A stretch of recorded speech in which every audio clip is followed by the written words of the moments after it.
Ouais, donc, Shalom Israël, mon Saint Christ bless. Donc, joyeux sabbat. Donc, vous pouvez voir, il y a un décor différent. Donc, toute gloire à Dieu. On est à notre nouvelle école. OK? Donc, si vous êtes à Ottawa, si vous êtes à Montréal, vous pouvez nous rejoindre pour pouvoir venir et vous assembler avec nous. Donc, en remplacement pour officier Sherebiah, OK? Shalom, mon Saint Christ bless. Shout out to officier Sherebiah en remplacement. Je sais qu'il commence à 9h, donc toutes mes excuses pour le retard. Donc, la classe d'aujourd'hui, ça va être intitulée L'image du noir. OK? L'image du noir. Donc, toute gloire à Dieu pour cette vérité. On se réveille, on commence à savoir qui nous sommes. Nous sommes les enfants d'Israël, nos pères, Abraham, Isaac, Jacob, etc., etc. Donc, qu'est-ce qu'on fait? On reprend notre image qui est dans la Bible. OK? On rapatrie notre image qui a été écrasée, qui a été perdue, OK? Qui a été brisée par l'esclavage. OK? On va commencer. Donne-moi la lettre de Willie Lynch.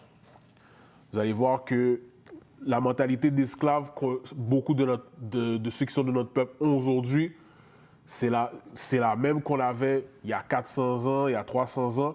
Et la mentalité esclavagiste des maîtres d'esclaves n'a pas changé. Okay? Ils ont toujours le même mindset, le même état d'esprit. Tu sais que je commence à ce discours? Scroll down a bit. Let me see. Tu veux commencer à la salutation, le premier paragraphe. Salutations, messieurs. Je vous salue ici sur la rive du fleuve de James en l'année 1712 de notre Seigneur. D'abord, je vous remercie, messieurs de la colonie de la Virginie, de me faire venir ici. Je suis ici pour vous aider à résoudre certains de vos problèmes avec les esclaves. Votre invitation m'a atteint sur ma modeste plantation des Antilles, où j'ai expérimenté avec quelques-unes des plus récentes et des plus anciennes méthodes pour le contrôle des esclaves. Pour le quoi? Pour le contrôle des esclaves. Donc, le point est qu'ils veulent trouver une méthode pour être capable de contrôler les esclaves. Et quand tu parles de contrôler les esclaves, quel genre de contrôle est-ce que tu parles? Contrôle mental, contrôle spirituel. OK? Vas-y. La Rome antique nous envierait si mon programme est mis en application. Alors que notre bateau accosta au sud du fleuve James, nommé après notre roi illustre, dont nous chérissons sa version de la Bible, j'ai vu assez pour savoir que votre problème n'est pas unique.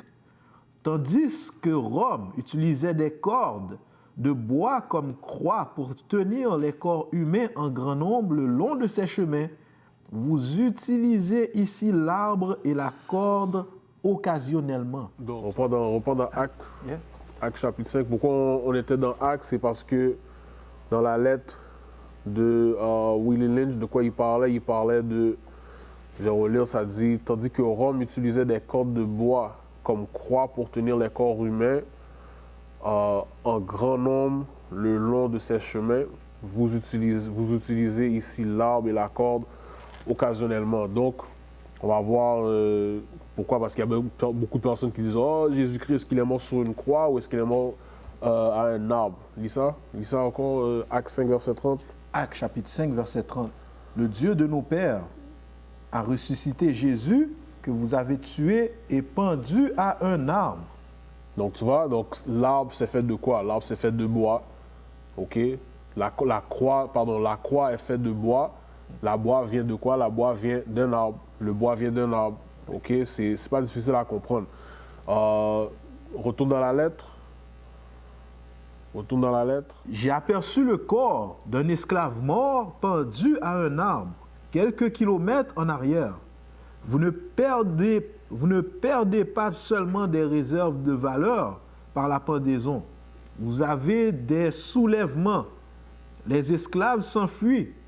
Vos collectes ne rapportent pas le bénéfice. Ne rapportent pas le bénéfice maximum. Vous souffrez d'incendies occasionnels. vos animaux sont tués. Messieurs, vous savez quels sont vos problèmes. Je n'ai pas besoin de les énumérer. Je suis ici pour vous présenter une méthode afin de les résoudre. Vas-y. Dans mon sac ici, j'ai une méthode complète pour contrôler vos esclaves noirs. Scroll down. On lit cette partie-là encore? Dans mon sac ici, j'ai une méthode complète pour contrôler vos esclaves noirs. Tu vois, donc encore une fois, c'est quoi le but de sa méthode? C'est d'avoir un contrôle parfait sur les esclaves. Continue. Je garantis à chacun d'entre vous qu'étant instaurée correctement, elle contrôlera les esclaves pendant au moins 300 années. Pendant combien de temps? Pendant au moins 300 années. Donc, quand le monde dit « Oh, pas besoin de parler de l'esclavage c'est fini. Oubliez l'esclavage. » Ça, c'est la preuve qu'on ne peut pas oublier l'esclavage. Pourquoi? Parce qu'il y a des méthodes qui ont été appliquées en esclavage qu'ils savent très bien que ces méthodes-là nous affectent jusqu'à aujourd'hui. Continue. Ma méthode est simple. N'importe quel membre de votre famille ou de votre entourage peut l'utiliser. J'ai tracé les grandes lignes d'un certain nombre de différences parmi les esclaves. Et je prends ces différences et je les rends plus grandes. J'utilise la méfiance et l'envie pour l'accommoder. Tu vois qu'est-ce que ça dit? Ça dit, j'ai tracé les grandes lignes d'un certain nombre de différences parmi les esclaves. Et je prends ces différences et les rends plus grandes. J'utilise la méfiance et l'envie pour la commande. Donc, comment est-ce qu'il faut pour nous contrôler? Ça, c'est une des méthodes. Il utilise quoi? La méfiance et l'envie. La méfiance et l'envie. Va dans Marc chapitre 15, versets 9 et 10. Marc chapitre 15, versets 9 et 10. Comment est-ce que le maître d'esclaves peut dire avec confiance, comment est-ce qu'on va faire pour contrôler les esclaves? On va utiliser la méfiance et l'envie. Comment est-ce qu'il est capable de dire ça avec confiance? Parce que ça, c'est des choses qui étaient déjà en nous. Et on va lire ça dans les Écritures. Est-ce que l'homme blanc est le diable selon la Bible? Oui, il est le diable selon la Bible. Mais l'homme blanc a été créé pour quoi? Il a été créé pour être, qu'est-ce que Dieu lui a donné comme fonction? D'être le diable, d'être les enfants du diable. Donc, ils sont dans leur bonne position pour accomplir ce pourquoi ils ont été créés. Mais nous, on a été créés pour quoi? On a été créés pour quoi? Pour servir Dieu. Donc, lorsqu'on ne sert pas Dieu, on n'est pas dans notre ordre naturel. Et l'homme blanc, c'est ça.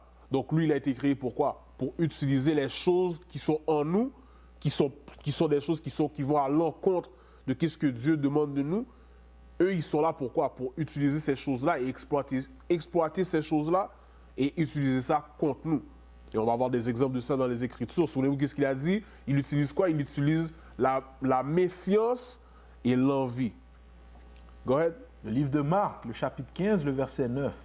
Mais Pilate répondit, disant, « Voulez-vous que je vous relâche le roi des Juifs? » Car il savait que les principaux prêtres l'avaient livré par envie. Relis ça encore, relis le verset 9 et 10 encore. Mais Pilate répondit, disant, « Voulez-vous que je relâche le roi des Juifs? » Donc Pilate, un Romain, un Blanc, un Européen, un Édomite, vas-y. Mais Pilate répondit, disant, « Voulez-vous que je relâche le roi des Juifs? » Car il savait que les prêtres... Stop. Car il savait. L'homme blanc savait très bien quoi? Que les principaux prêtres l'avaient livré par envie. L'homme blanc savait que les Juifs, les prêtres, qui étaient noirs, by the way, ont livré Christ, leur frère, un homme noir. Pourquoi? À cause qu'ils étaient jaloux de lui. Ils savaient ça. De la même façon que la lettre qu'on est en train de lire en ce moment de l'esclavagiste Willie Lynch, les méthodes qu'il donne dans ces lettres-là, c'est par rapport à quoi? C'est par rapport à des choses qui sont déjà en nous. On va prendre ces choses-là et on va les utiliser. Pourquoi? Pour mieux avoir contrôle sur eux, pour les garder esclaves. Va dans Actes chapitre 17, non, va dans Actes chapitre 13, versets 44 et 45. Donc encore une fois, l'autorité, le contrôle que les prêtres, les pharisiens, les scribes avaient sur le peuple leur avait été donné par qui? Par les Blancs, par les Romains. La fonction, encore une fois, la fonction des Blancs, c'est de prendre les péchés qui sont en nous, les utiliser contre nous pour notre propre destruction et eux, ils veulent prendre avantage de ça pour leur gain et pour leur bénéfice. Lis ça, Actes chapitre 13, versets 44 et 45. Le livre de Actes, le chapitre 13 et le verset 44. Et le sabbat suivant, presque toute la ville s'assembla pour entendre la parole de Dieu. Vas-y. Mais quand les Juifs virent les multitudes, ils furent remplis de jalousie Ouais, ils furent remplis de jalousie, ils furent remplis d'envie. Vas-y.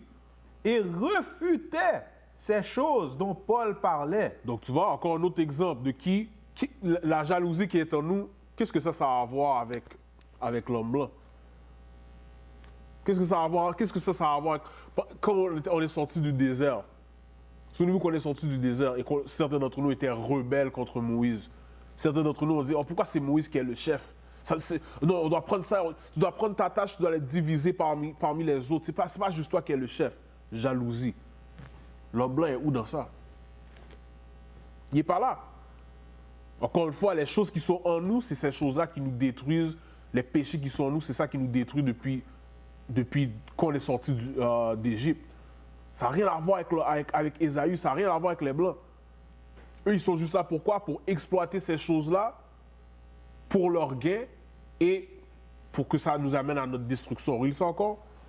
Mais quand les Juifs virent les multitudes, ils furent remplis de jalousie et refutaient ces choses dont Paul parlait. Donc, la racine de la jalousie, de l'envie, c'est quoi? C'est la haine. C'est la haine. Quand tu es envieux de ton frère, quand tu es envieuse de ta sœur, quand tu as de la jalousie en toi, la racine de ça, c'est quoi? C'est la haine. Va dans 1 Jean chapitre 3, verset 10. 1 Jean chapitre 3, alors verset 10 à 12. Le livre de 1er Jean, le chapitre 3 et le verset 10. C'est en cela que sont reconnus les enfants de Dieu et les enfants du diable. Quiconque ne pratique pas la droiture n'est pas de Dieu. Quiconque qui n'observe pas les commandements n'est pas de Dieu. Vas-y. Ni celui qui n'aime pas son frère. Car c'est ici le message que vous avez entendu depuis le commencement, savoir que nous aimions les uns les autres. Vas-y. Non pas comme Caïn. Non pas comme qui? Non pas comme Caïn. Non pas comme qui? Non pas comme Caïn. Non pas comme Caïn, vas-y.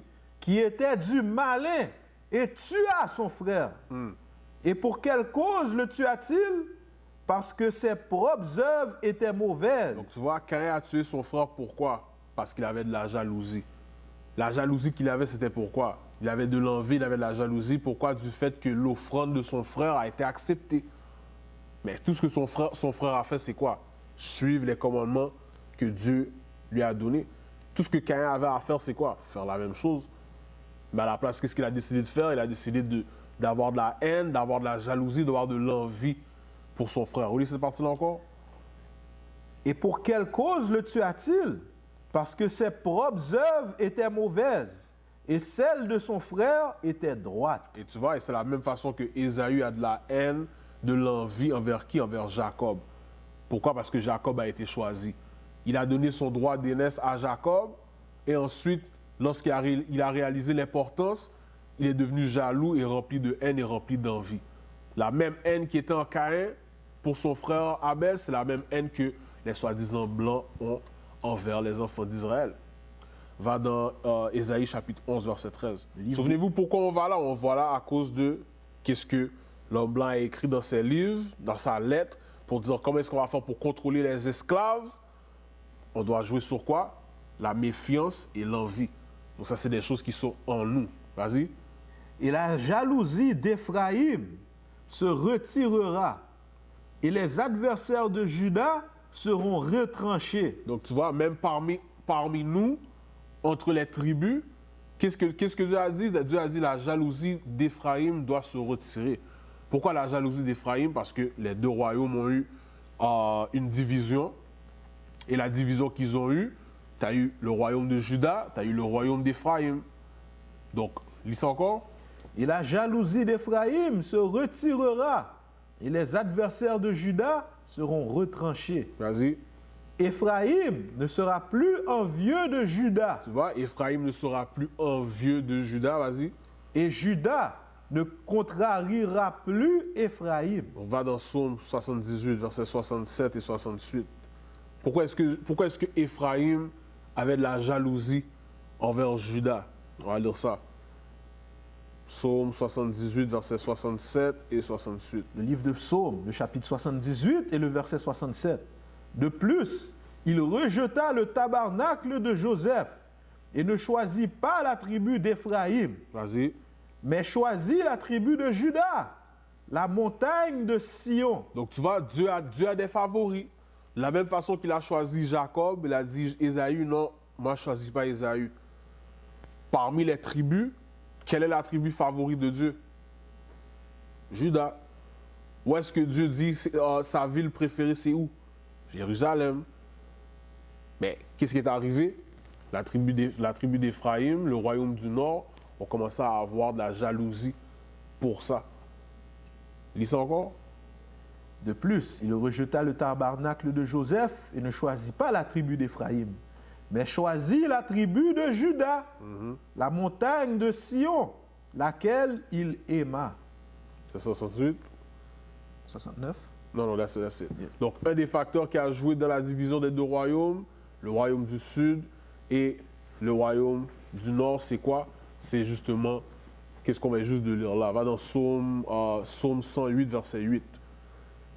Le livre de Psaume, le chapitre 108 et le verset 8. Donc, est-ce que ça veut dire que Éphraïm n'est pas choisi? C'est pas ça que ça veut dire. Dieu a choisi nos pères, il a choisi les 12 tribus d'Israël. Ça ne veut pas dire que Éphraïm n'est pas choisi. Voici la preuve, vas-y. Gilead est à moi. Manassé est à moi. Vas-y. Et Éphraïm est la vigueur de ma tête. Tu vois, Éphraïm est là quoi? La vigueur de ma tête. Donc, tu vois, Dieu a son plan pour tout le monde. Est-ce qu'il a choisi Éphraïm à la place de choisir Juda? Non, il a choisi Juda. C'est de là que vient David, c'est de là que vient Salomon, c'est de là que vient Christ. Il a choisi Juda. Est-ce que ça veut dire que Éphraïm n'est pas choisi? Non, Éphraïm est quand même choisi. On est en train de lire en ce moment. Lis encore. Éphraïm. Éphraïm est la vigueur de ma tête. Juda est mon législateur. Mais Juda est le législateur. Pourquoi? Parce que c'est de Juda que le Messie allait venir. Aussi simple que ça. Donc Dieu, tout est ordonné selon quoi? Selon la volonté de Dieu. Mais un nègre envieux, une négresse envieuse, qui veulent rien savoir de ce que Dieu a comme plan, mais qui veulent avoir leur propre plan dans leur propre tête, ils ne vont pas comprendre ça. Pourquoi? Parce qu'ils sont remplis de haine. OK? Ils vont tomber directement dans quoi? Le piège de l'homme blanc. Le piège de Willie Lynch. C'est comme ça. Retourne dans la lettre. J'ai tracé les grandes lignes d'un certain nombre de différences parmi les esclaves. Et je prends ces différences et les rends plus grandes. Scroll down. J'utilise la méfiance et l'envie pour la commande. Ces méthodes ont fonctionné dans ma modeste plantation des Antilles. Et cela fonctionnera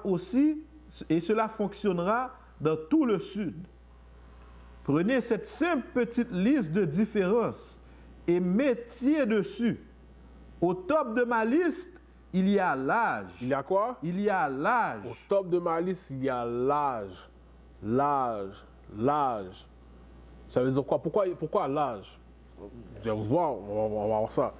Va dans Proverbe chapitre 16, verset 31. Proverbe chapitre 16, verset 31. Le livre de Proverbes, le chapitre 16, le verset 31. Les cheveux blancs sont une couronne de gloire s'ils se trouvent dans le chemin de la droiture. Donc tu vas relire ça encore? Les cheveux blancs sont une couronne de gloire. Les cheveux blancs sont une couronne de gloire, vas-y. S'ils se trouvent dans le chemin de la droiture. S'ils se trouvent dans le chemin des commandements de Dieu. Et Dieu nous a même donné une loi par rapport à ça. Va dans Lévitique chapitre 19.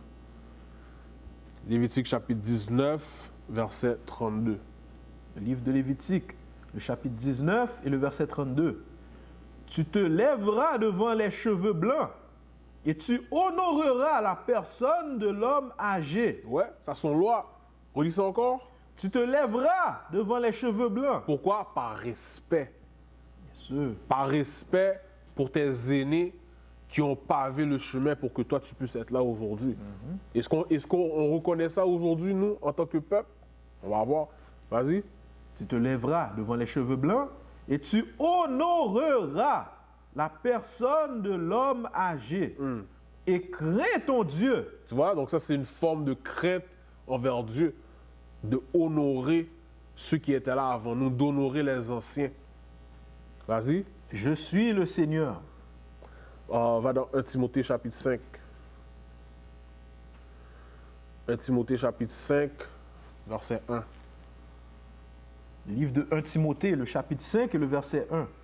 Ne reprends pas rudement un homme âgé, mais implore-le comme un père. Mais fais quoi? Mais implore-le comme un Tu père. vois, mais implore-le comme un père. Pourquoi? Par respect. Par respect. Pour pas le manquer, faire un manque d'honneur. OK? Va dans Ésaïe chapitre 3. Et on va voir la dégradation. Ça, c'est ça la loi que Dieu nous a donnée, afin qu'on puisse être capable de savoir comment respecter les anciens, comment respecter nos pères. Maintenant, regarde ce que Dieu a dit qui allait nous arriver. Pourquoi? À cause de nos péchés. Ésaïe chapitre 3, versets 1 à 5.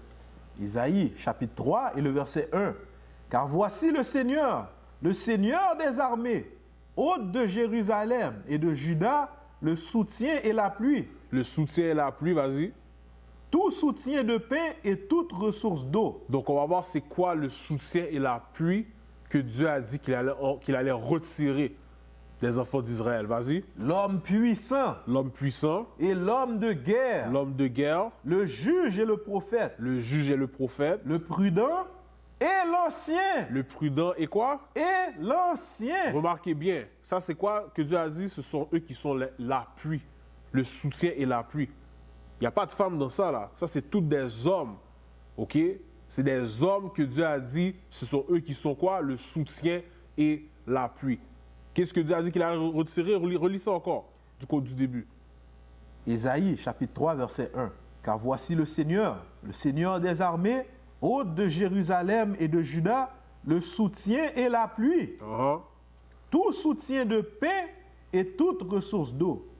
L'homme puissant et l'homme de guerre. Le juge et le prophète. Le prudent et l'ancien. Le prudent et l'ancien, vas-y. Le capitaine de 50 et l'homme considéré, et le conseiller, et l'habile artisan, et l'orateur éloquent. Donc, si tu enlèves ces personnes-là, tu enlèves ces hommes-là qui sont supposés garder la structure dans la nation, tu les retires, qu'est-ce qui va arriver à la nation? Qu'est-ce qui va arriver? Continue. Et je leur donnerai des enfants pour être leurs princes. Je leur donnerai des quoi? Des enfants pour être leurs princes. Vas-y. Et des bébés gouverneront sur eux. Vas-y. Et le peuple sera opprimé l'un contre l'autre, et chacun par son voisin. L'enfant se comportera avec arrogance envers la personne âgée, et l'homme infâme contre l'homme honorable. Tu vois ce que ça dit? Dieu a dit, pour vos péchés, vous allez être quoi? Vous allez être sous des malédictions. Ça, c'est une des malédictions. Les hommes forts, les hommes qui sont supposés être le soutien de la nation, le soutien du peuple, qu'est-ce que Dieu a dit qu'elle est arrivée? Il a dit, je vais les retirer, et là, ça va être des bébés, ça va être des enfants, des petits culs, des gamins. Ça va être eux qui vont être quoi? Qui vont être les dirigeants de la nation. Comment est-ce qu'ils vont diriger la nation? Ils vont opprimer. Lis ça encore, lis ce verset-là encore. Et le peuple sera opprimé l'un contre l'autre, et chacun par son voisin. L'enfant se comportera avec arrogance envers la personne âgée, et l'homme infâme contre l'homme honorable. Et l'homme infâme contre l'homme honorable. On va voir un exemple de ça. Va dans, you have the first The first YouTube link.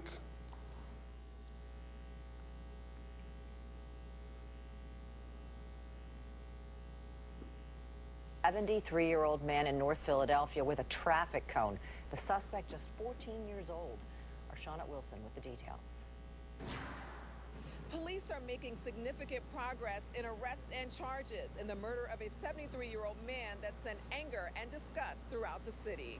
Today we are getting a first look at one of the teen suspects wanted in a deadly attack on a North Philadelphia man. He is 14-year-old Richard Jones. Philadelphia police released his picture today after he was charged as an adult with third-degree murder and conspiracy. It stems from the attack on 73-year-old James Lambert, who died a day after it happened.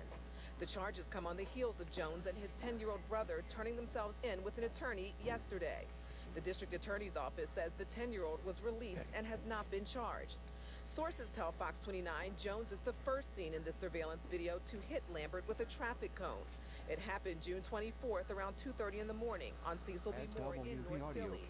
And we've also learned today from sources that authorities have identified one of the girl suspects in the video. They say she is seen on camera striking Lambert 3 times and possibly again off camera. Lambert died from blunt force trauma to the head. Police say he fell to the ground after being attacked. Police continue to search for several other suspects involved. Reporting from police headquarters, Shawnette Wilson, Fox 29 News.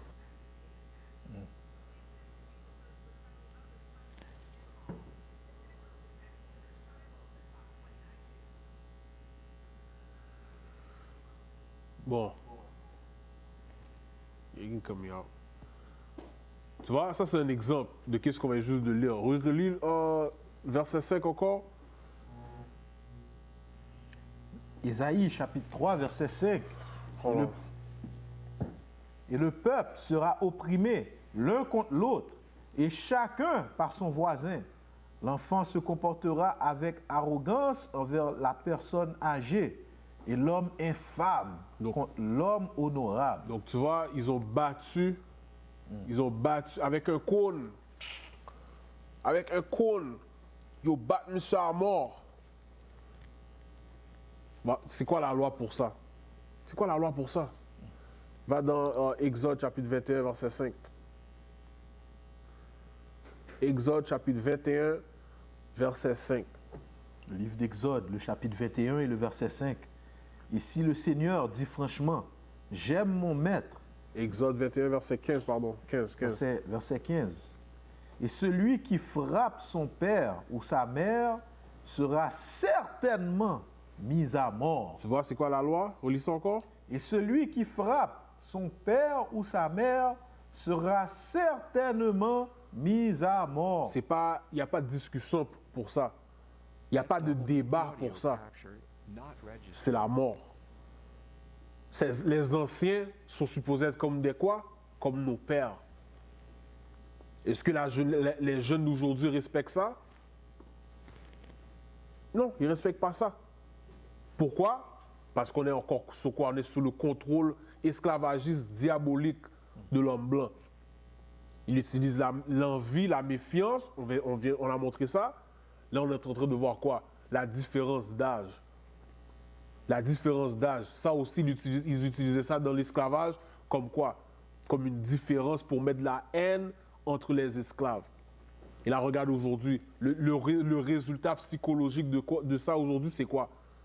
Des jeunes qui n'ont aucun respect pour les anciens, qui les attaquent, qui les oppriment. Va dans Matthieu chapitre 15. Matthieu chapitre 15, versets 3 et 4.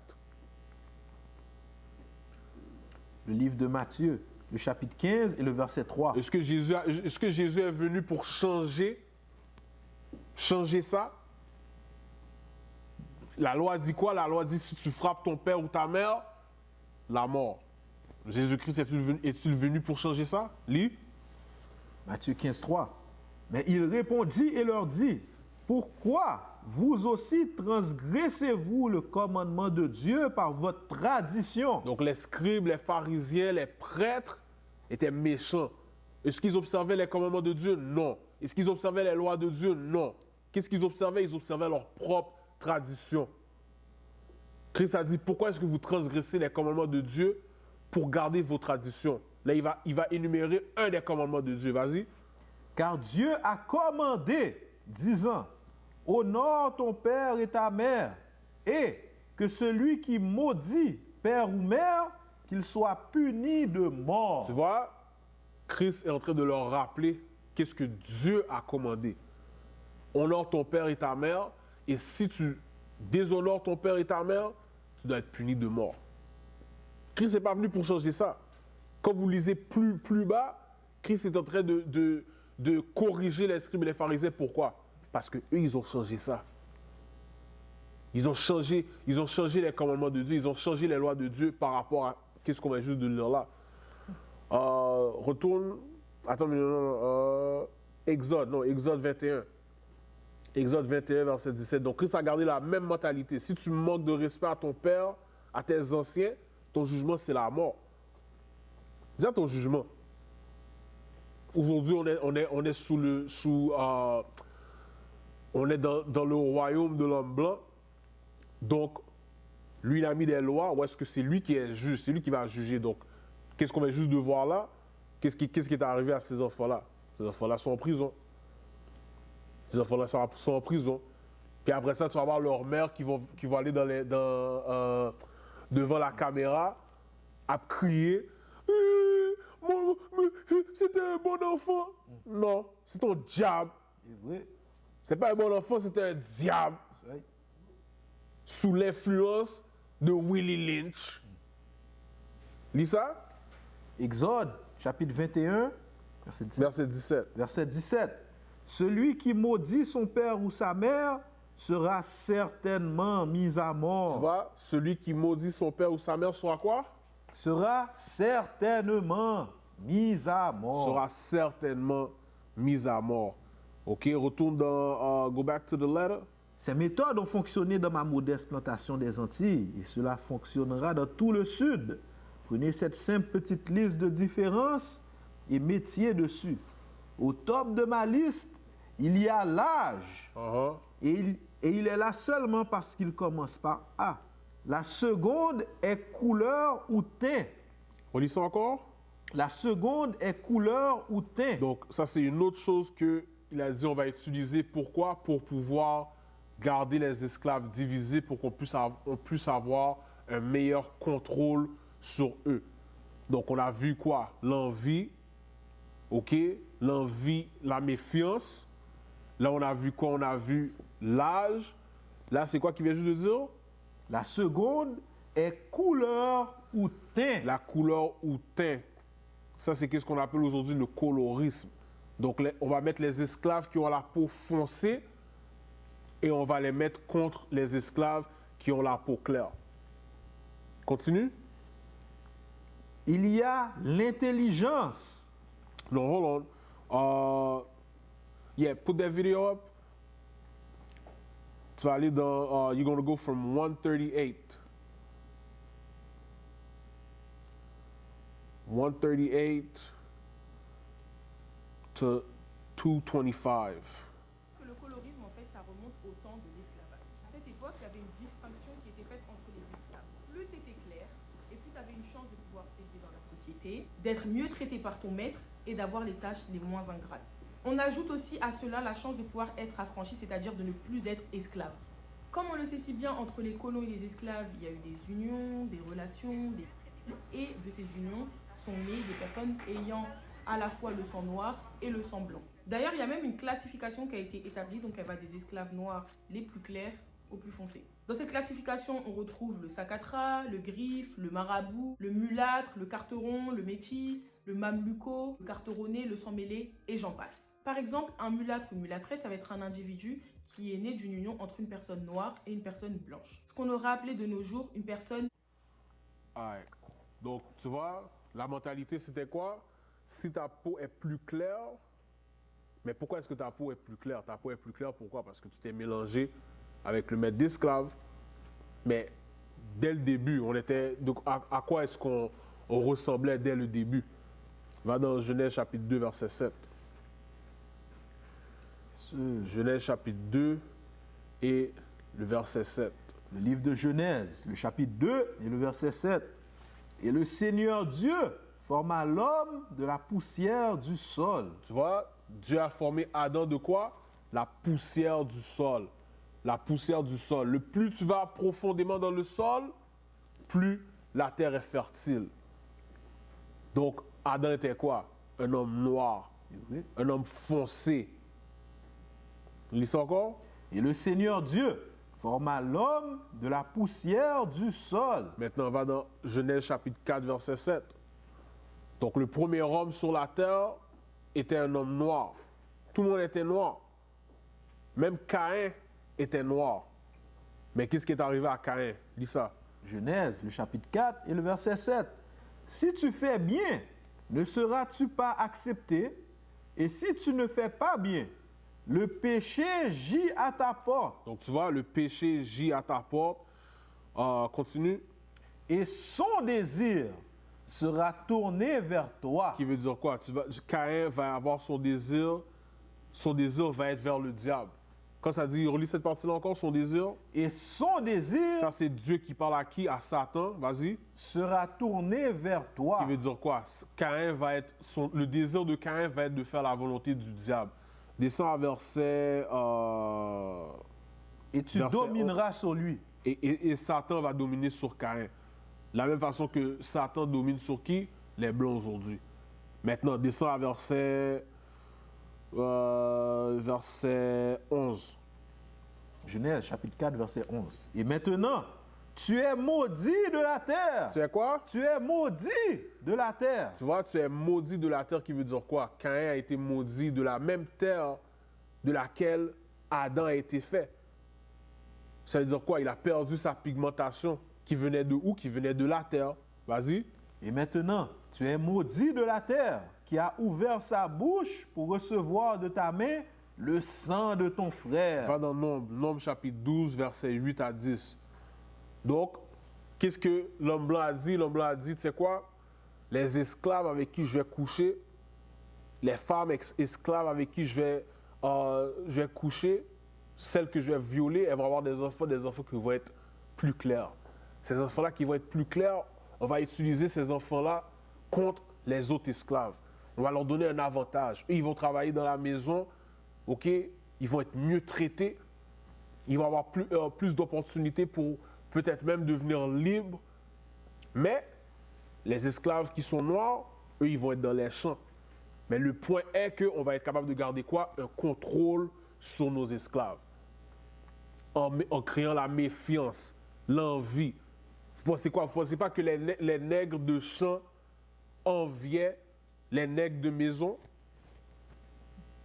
en voyant que eux, ils sont plus proches de leur maître d'esclaves, ils sont mieux traités, ils mangent de la nourriture, de la meilleure nourriture? Oui. Qu'est-ce que ça va créer? Ça va créer de l'envie, ça va créer de la méfiance. C'est cette atmosphère-là que l'homme blanc a créée pour nous garder divisés afin qu'ils puissent continuer à mieux régner. Bien divisés pour mieux régner.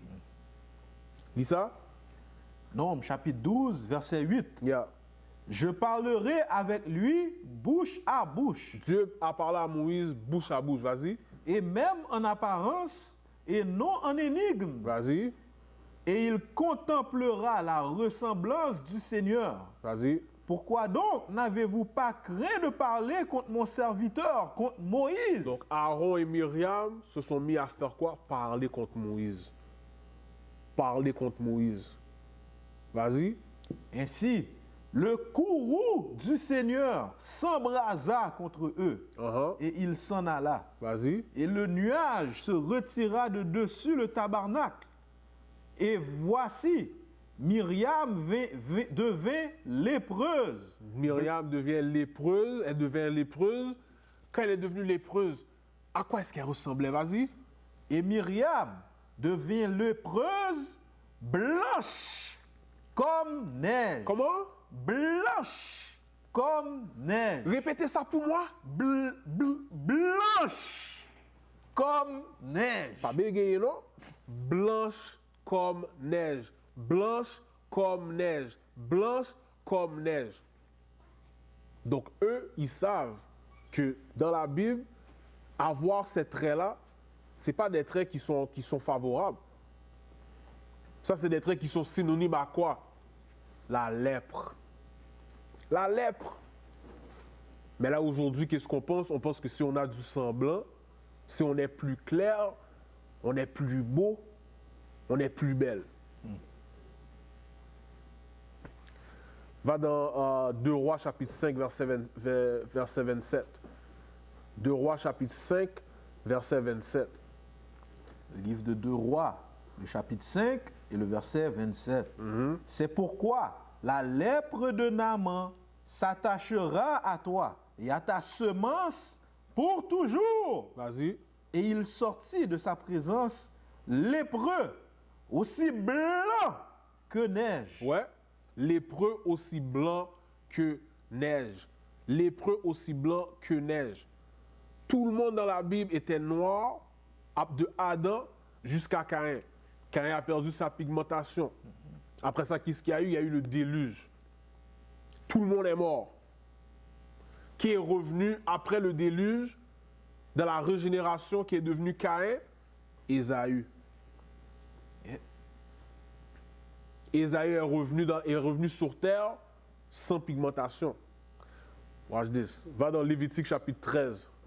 Donc, la peau blanche, c'est quoi? C'est synonyme de lèpre. Lévitique chapitre 13, pardon. On va lire versets 24 et 25. Lévitique, le chapitre 13 et le verset 24. Ou si la chair a dans sa peau une inflammation, et la chair vive de la partie inflammée a une tache claire, quelque peu rougeâtre ou blanche. Non. Relis ça encore. Ou si la chair a dans sa peau une inflammation, et la chair vive de la partie enflammée a une tache claire, quelque peu rougeâtre. Attends. Une tache claire, quelque peu rougeâtre. Rougeâtre. Continue. Une tache claire, quelque peu rougeâtre ou blanche. Rougeâtre ou quoi? Ou blanche. Quelque peu rougeâtre ou blanche. Vas-y. Alors, le prêtre l'examinera. Et voici, si le poil est devenu blanc dans la tache claire et que son apparence soit plus enfoncée que la peau, c'est une lèpre. Elle a fait éruption dans l'inflammation. C'est pourquoi le prêtre le déclarera souillé. Le déclarera quoi? Souillé. Donc tu vois la mentalité qu'on a, où est-ce qu'on essaie de faire quoi? On essaie de prendre du savon, blanchir notre peau pour avoir l'apparence de quoi? Une apparence souillée, une apparence lépreuse. Ça, c'est ça, on est victime de quoi? La mentalité d'esclave. Jusqu'à aujourd'hui. Même si on n'a plus les chaînes dans nos coups, on n'a plus les chaînes dans nos pieds, les chaînes sont où? Les chaînes sont là. On est victime de quoi? On est victime de Willie Lynch. Leur job, c'est de quoi? C'est de continuer à garder un contrôle parfait sur nous, afin qu'ils puissent continuer à dominer et afin qu'on puisse continuer à être opprimés. Continue. C'est pourquoi le prêtre le déclarera souillé. C'est une plaie de lèpre. C'est une plaie de lèpre. C'est une plaie de lèpre.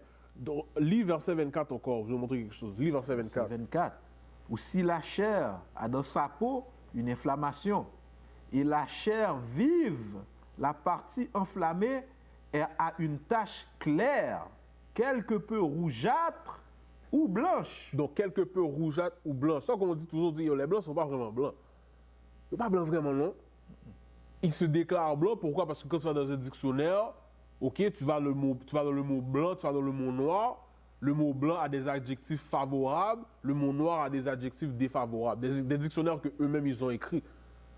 Mais tu vois, quand ça dit blanche ou rougeâtre ou blanche, encore une fois, les blancs sont quelle couleur? C'est quoi leur vraie couleur? Ils sont roux ou encore rougeâtres. C'est la même famille. Va dans Genèse 25, verset 25. Genèse 25, verset 25. We appreciate you. Genèse 25, verset 25, vas-y. Genèse, chapitre 25, le verset 25. Et le premier sortit roux, tout couvert comme un manteau de poil. Vas-y. Et ils s'appelèrent Ésaü. Et il appelait quoi? Et ils l'appelèrent Tu Ésaü. vois, Ésaü, vas-y. Et après cela, sortit son frère.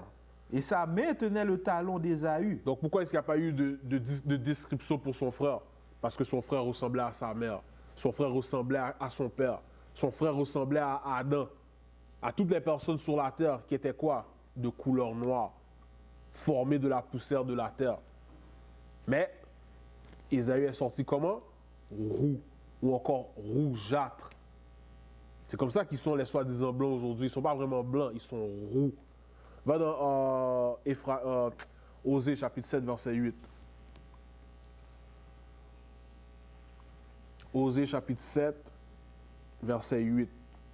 Le livre de Osée, le chapitre 7 et le verset 8. Donc on sait que, encore une fois, certains d'entre nous, on a la peau plus claire.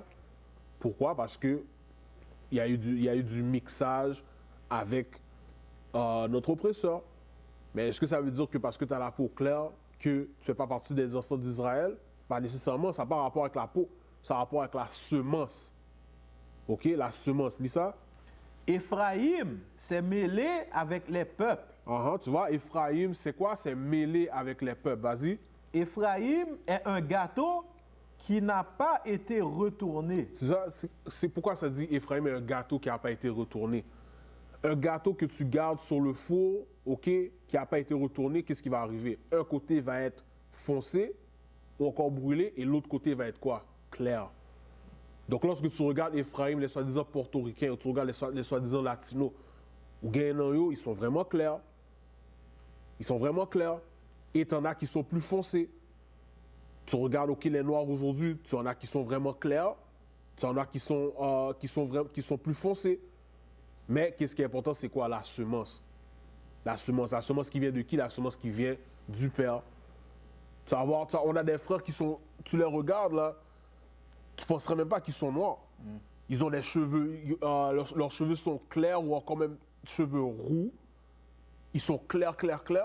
Mais tu leur demandes ton père est quelle nationalité? Ton père est noir. Yeah. Ça veut dire quoi? Ça veut dire qu'eux aussi sont noirs. Tu es ce que ton père est. Alors que tu en as qui sont moins clairs, comme par exemple Bob Marley. Bob Marley. Bob Marley, c'est un blanc. C'est un soi-disant blanc. C'est un édomite. C'est pas un noir. Tu regardes, c'était qui son père, c'était qui sa mère? Sa mère était noire. Son père était quoi? Son père était un blanc, un Européen. Mais on a des frères dans la congrégation qui sont plus clairs que Bob Marley. Plus clair passé, monsieur. Et eux, ils viennent de la semence d'Israël. Pourquoi? Parce que leur père est noir. Donc ça n'a pas rapport avec la couleur de peau à 100%. Non, c'est pas ça, c'est la semence. Mais pourquoi on va là? Parce que Willie Lynch a dit quoi? On va utiliser les esclaves avec la peau foncée contre les esclaves avec la peau claire. Ça, je te dis. Yo, tu veux ajouter quelque chose? Non, mais qu'est-ce que tu dis, c'est 100%. Quand tu regardes là aujourd'hui, là, la manière qu'on se traite, et ça reflète exactement qu'est-ce qu'on fait aujourd'hui, là. Yep. Comme on prend les petites différences qu'on a. Tel gars, il a tel job. Je veux dire, tel gars ouvre un magasin proche de là, ok, il m'ouvre un magasin là, tout. Je veux dire, l'envie, toutes ces affaires-là, n'importe quelle petite différence qu'on a, on va se battre pour. Surtout les Haïtiens. Yeah. C'est ça qui fait l'esprit de compétition, où est-ce que tu veux être meilleur que ton frère à la place de l'encourager. Ou pas m'encourager, monsieur, non? Je dois prouver que je suis meilleur que toi. Et si, pour être capable de prouver ça, il faut que je te fasse trébucher, ben, il faut avec ça. Je vais te faire trébucher, j'ai employé toute méthode pour pouvoir, que ton business ferme, pour que mon business puisse régner. C'est ça la mentalité. C'est quelle mentalité, ça? C'est la mentalité des Blancs. On a la peau noire, mais l'esprit qui est en nous, c'est l'esprit du diable. Le même esprit qui est en qui? Ésaü, l'homme blanc. Lui, il est dans sa catégorie pour accomplir ce pourquoi Dieu l'a créé. C'est normal. C'est pour ça. Pourquoi est-ce qu'il prospère? Pourquoi il prospère? Il prospère parce qu'il fait qu'est-ce que Dieu lui a dit de faire. Lui a créé pour être le diable sur la terre. Pourquoi nous, on ne prospère pas? On fait les mêmes choses, pas au même niveau. Parce que lui, c'est le diable. Mais on fait les mêmes péchés. On se tue les uns les autres. On vole. On commet l'adultère. On fait tout ça. Pourquoi nous, on ne prospère pas? Lui fait les mêmes choses, pire que nous. Et lui, il prospère. Pourquoi? Parce que lui, il fait ce pourquoi il a été créé. Nous, on a été créés pourquoi? Pour observer les commandements de Dieu. Tant aussi longtemps qu'on ne fait pas ça, on ne va pas prospérer. C'est aussi simple que ça, les petits amis. C'est aussi simple que ça. Va dans Jérémie chapitre 12, verset 9. Jérémie chapitre 12, verset 9. Le livre de Jérémie, le chapitre 12 et le verset 9. Mon héritage est pour moi comme un oiseau tacheté. L'héritage de Dieu, c'est qui? Ce sont les 12 tribus d'Israël. Dieu a dit, mon héritage est comme quoi? Comme un oiseau tacheté. Comme un oiseau tacheté. Pourquoi? Parce qu'on vient avec différents contrastes. Certains d'entre nous vont être foncés. Certains d'entre nous, on va être clair. Certains d'entre nous, on va être au milieu. Même en esclavage, l'homme là, dans le vidéo, je pense qu'il a dit, il y avait à peu près peut-être comme genre une centaine de catégories pour décrire le teint des Noirs. Pourquoi? Parce qu'on va venir avec différents teints. Donc Dieu nous dit quoi? Dieu dit on est comme un oiseau tacheté. Tu peux finir le verset, mais ça, le point que je voulais dans ce verset-là, ça veut dire qu'on va venir avec différents contrastes. Tu peux finir. Mon héritage est pour moi comme un oiseau tacheté. Les oiseaux sont tous autour d'elle. Donc, on va voir, play the next video. On va voir le prochain vidéo. You can play the whole thing. What's the title? Comprendre le colorisme. OK? Comprendre le colorisme. Go ahead, play that. De colorisme. Oui, alors aujourd'hui, on va parler de colorisme. Mais qu'est-ce que c'est? Eh bien, le colorisme, en gros, pour faire simple, c'est de penser que lorsqu'on est noir, plus on a la peau claire, mieux c'est. Et cette façon de penser, on la retrouve chez les Noirs aux États-Unis, en Amérique du Sud, en Afrique, bref, un petit peu partout dans le monde. Et pour certains, être clair, c'est même devenu un critère de beauté, ce qui pousse beaucoup de femmes et certains hommes aussi à se dépigmenter la peau. Alors, avant d'aller plus loin, je voudrais d'abord vous faire écouter quelques réactions. Nous sommes allés dans la rue pour demander à des passants ce qu'ils pensaient justement du colorisme. Écoutez leurs réactions. Moi, je préfère mettre un peu de lait d'éclaircissement sans pour autant abîmer ma peau, mais être un peu plus claire, voilà, pour paraître, je crois, plus jolie auprès des hommes. Souvent, quand on se promène, il y a une fille noire et une fille un peu claire. Les hommes ont toujours tendance de regarder la fille claire. Voilà. Donc ça crée, je crois, un complexe, voilà, vis-à-vis des femmes. Je suis fier de notre peau à nous les Africains.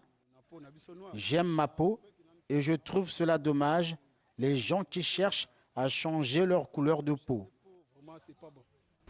En voyant souvent la télé, souvent les séries d'ailleurs, il y a des gens très jolis, très clairs, très belles, comme le cas de Kim Kardashian. On a tous envie d'être comme elle. Et ça, c'est pas bien. La majorité des stars, elles ont des peaux claires, très claires surtout. Du coup, elles veulent devenir comme elles. Voilà pourquoi ça nous dépigmente la peau. Il faut s'aimer. Mais d'après moi, je penserais que non, le teint sombre est mieux. Par rapport à mon teint, je m'admire de ce que je suis. Voilà, donc je préfère mon teint. Alors, comme le disait une des personnes dans la vidéo, le standard de beauté universel, on le voit dans les médias, c'est la femme blanche, voire même la femme blonde aux yeux bleus. Et lorsque des stars noires sont mises en avant, souvent elles ont la peau claire. Et récemment, même à la télévision, le père de Beyoncé a déclaré que si des stars comme Beyoncé, Rihanna ou encore Nicki Minaj avaient autant de succès, c'était en partie dû au fait qu'elles aient la peau claire. Mais alors Barbara, est-ce seulement la faute des médias finalement si certains noirs sont sujets au colorisme? Eh bien en fait, les médias ne sont pas complètement les seuls à blâmer dans ce sujet, parce que dans l'histoire même de l'Afrique, le colorisme a joué un rôle très important. Je vous donne 2 exemples. Alors pendant l'esclavage, eh bien les noirs, souvent qui avaient la peau claire, étaient ceux qui étaient utilisés pour servir dans la maison de leur maître, ce qu'on appelait communément les nègres de maison, et les autres en fait travaillaient dehors, durement en fait dans les champs de coton par exemple. Et pendant le colonialisme, le colorisme aussi joue un rôle important. Au Rwanda par exemple, la rivalité entre les Hutus et les Tutsis est née notamment en partie à cause des colonisateurs belges qui privilégiaient volontairement les Tutsis qui avaient la peau plus claire et des traits fins, bref, une apparence qui se rapproche un petit peu de celle des Blancs. Et tous ces facteurs du coup ont joué un rôle dans la définition en fait que les Noirs, les hommes et les femmes, les hommes noirs et les femmes noires considèrent comme beaux, et ça a un impact sur la santé, notamment avec le phénomène de la dépigmentation. Le Ghana, par exemple, a décidé d'employer les grands moyens et de bannir complètement les crèmes éclaircissantes du pays, et pourtant, ça n'empêche pas certaines femmes enceintes qui ont recours à des pilules qu'elles avalent lorsqu'elles sont pendant leur grossesse pour pouvoir accoucher de bébés à la peau claire. C'est vous dire à quel point le problème est profond, et malheureusement, très peu de travail est fait sur le continent pour sensibiliser sur ce phénomène qui est un véritable phénomène non seulement esthétique, mais aussi d'estime de soi et psychologique.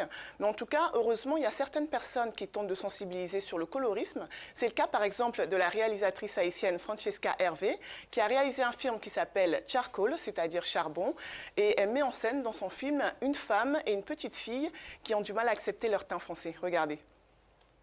My skin is black.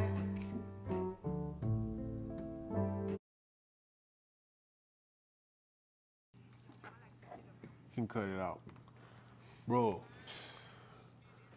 ça ils disent être clair, c'est un critère de beauté. Right? Attends, il y a quelque chose qu'elle a dit. Elle a dit ils prennent des pilules. Ils prennent des pilules les femmes prennent des pilules pendant qu'elles sont enceintes pour que leurs enfants puissent être plus clairs. Wow. C'est ça qu'il a dit. Oh, wow. Pour que leurs enfants puissent sortir et être clairs. Ouais, noir, right? Yeah. Bro, noir, charbon.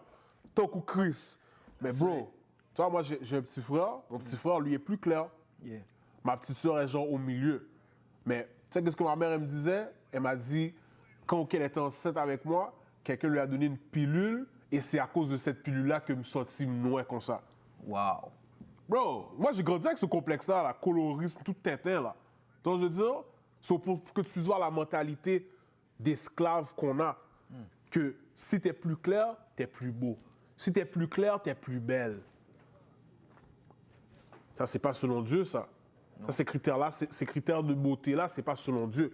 Être clair, c'est un critère de beauté. Être foncé, c'est quoi un critère de... J'ai des livres où est-ce que ça te dit quand ils sont sortis des cavernes d'Europe pour pouvoir, commencer à nous dominer en Espagne, au Portugal, en France et tout, ils ont commencé à faire quoi? Ils ont commencé à peindre des images. Yeah. Ils ont commencé à sortir dans la littérature. Qu'est-ce que ça dit dans leur littérature? Si t'es noir, être noir, c'est synonyme de la laideur. Être noir, c'est synonyme de l'impureté. Et qu'est-ce qu'ils ont commencé à... C'est comme l'éducation, c'est comme pour t'endoctriner. Ouais. Ils ont commencé à faire quoi? Passer ça à droite, à gauche, parmi eux, pour qu'ils puissent avoir un sentiment de supériorité. Yeah. Et en même temps, nous forcer à les adorer comme étant Dieu, comme étant Christ. Hey, I know I didn't have that one. Pull up a picture, Lil Kim.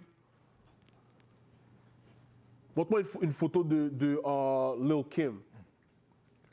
Ça, c'est encore une fois un exemple de quoi? La haine qu'on a pour notre propre tête. Yeah, c'est ça que c'est de la haine. C'est de la haine. Ouais. Tu es comment Dieu t'a créé. Check ça. Damn. Hold on. Va à gauche. Yeah, take this one. Tu vois? Ça, c'est quoi ça? Ça, c'est un signe de haine. Lil Kim, petit bousin ça. Il a regardé. Mais elle était pas laide, là. Elle était pas laide avant, là. Oui, son bousin, mais elle était pas laide. Regarde de quoi elle a l'air aujourd'hui. Officier. Oh ouais, elle est pire que ça maintenant. Hein? Tu vois, il y a beaucoup de femmes là. Si elles auraient eu l'argent, c'est à ça qu'elles seraient ressemblées aujourd'hui. Yup. Mais c'est quand tu regardes à quoi elles ont l'air. Elles mettent des cheveux blancs, ok? Cheveux blonds, peau claire. Si tu vas en Afrique, ils ont dit au Ghana, ils ont banni ça. Mais tu penses que quoi? Tu penses que bannir ça, c'est assez? Non, ils vont quand même essayer de faire ce qu'ils ont à faire pour aller s'acheter des mèches, des extensions, toutes ces affaires-là. Des produits pour pouvoir éradiquer leur peau noire. Yeah. Pourquoi? Parce que la haine qui sont dans leur esprit est profonde. L'esprit du diable qui est en notre peuple est profond. Et la seule chose qui peut les libérer de ça, c'est quoi? Les Écritures. Les Écritures prêchées par les prophètes de Dieu. Oui. Parce que tout partout, tu vas en Afrique, tout partout, ils ne sont pas chrétiens? Yeah. Christianisme, 95%. Ils sont chrétiens? Yeah. Ils sont chrétiens, la majorité du continent africain. Tout partout où tu vas, qu'est-ce qu'ils ont dans leur esprit? L'image de Dieu, de Jésus comme étant un homme blanc. Et c'est ça qui joue sur leur tête.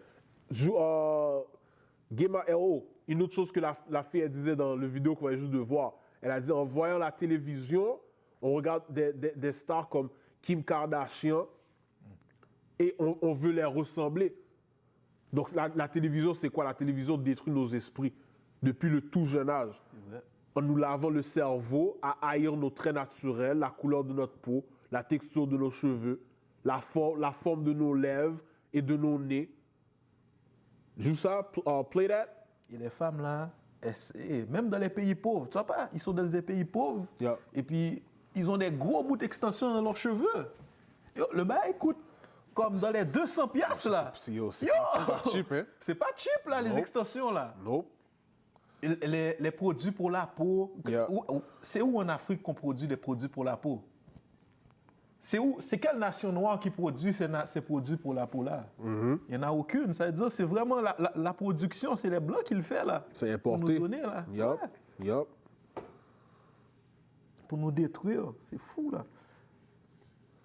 Ah, tu dis ça à la femme noire là, à la boum avant.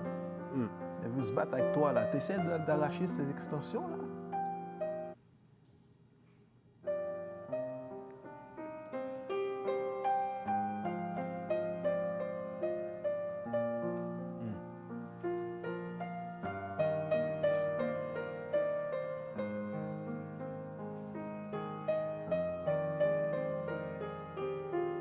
Can you show me the doll that you like best or that you'd like to play with?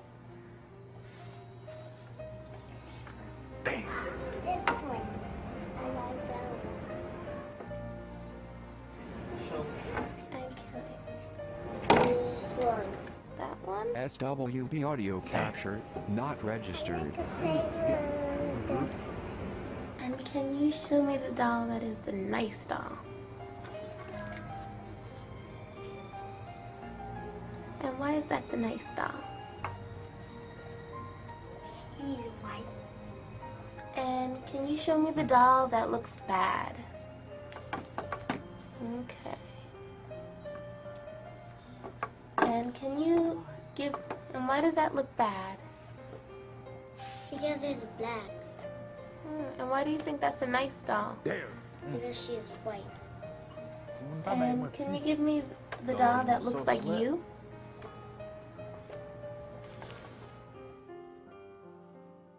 "15 out of the 21 children preferred the white doll." Which doll is the black doll? And which one is the white doll? That one. Which doll is the pretty doll? Which doll is the nice doll? Which doll is the bad doll? Which doll is the nice doll? And which doll is the bad doll? And why is that doll pretty? Because she's white and he has 2 eyes. Which doll is the ugly doll? Why is that doll ugly? Because he's black. Which doll looks most like you? Like me. Yeah, which one looks like you? And that one. Okay. That doll. SWB audio capture, not registered. That's it. Donc, tu vois, ça, nos enfants apprennent ça par quoi? La télévision. Toi, tu disais, même les garçons, OK, pourquoi ils choisissent la poupée blanche? Parce que beaucoup de ces garçons-là, qu'est-ce que tu penses qu'ils ont? Ils ont des sœurs. Yeah. Et la mère achète quoi? Des Barbies. Moi, je sais, j'ai grandi avec ça. J'ai grandi avec ma sœur qui joue avec des Barbies. Quelles couleurs sont les Barbies? Blanches. Yeah. Barbie avec Ken. J'ai grandi avec ça, j'ai grandi en regardant ma soeur jouer avec ça. Tout ça, ça vient de quoi? La haine qu'on a pour notre propre tête. Pour notre propre tête. Et les enfants, tu vois comment les enfants, ils ont répondu à ça sans hésitation. Quelle poupée qui est la plus belle? Poupée blanche. Quelle poupée qui est la plus gentille? Poupée blanche. Yeah. Quelle poupée avec laquelle tu veux jouer? Poupée blanche. Sans hésitation. Parce que les enfants, ça ne ment pas. Mais ça ment, mais dans le sens que, dans leur innocence, ils vont te dire vraiment comment ils se sentent. Ils vont te dire comment ils se sentent dans leur innocence. Là, tu leur demandes quelle poupée est la plus laide? La poupée noire. Quelle poupée est la plus méchante? La poupée noire. Donc, qu'est-ce que ça prouve? Inconsciemment, comment est-ce qu'on se voit? L'image qu'on a de nous-mêmes inconsciemment, même en étant petit, comment est-ce qu'on se voit? On se voit comme étant laid. On se voit comme étant méchant. C'est pour ça qu'on a la méfiance, de l'envie pour ceux qui nous ressemblent.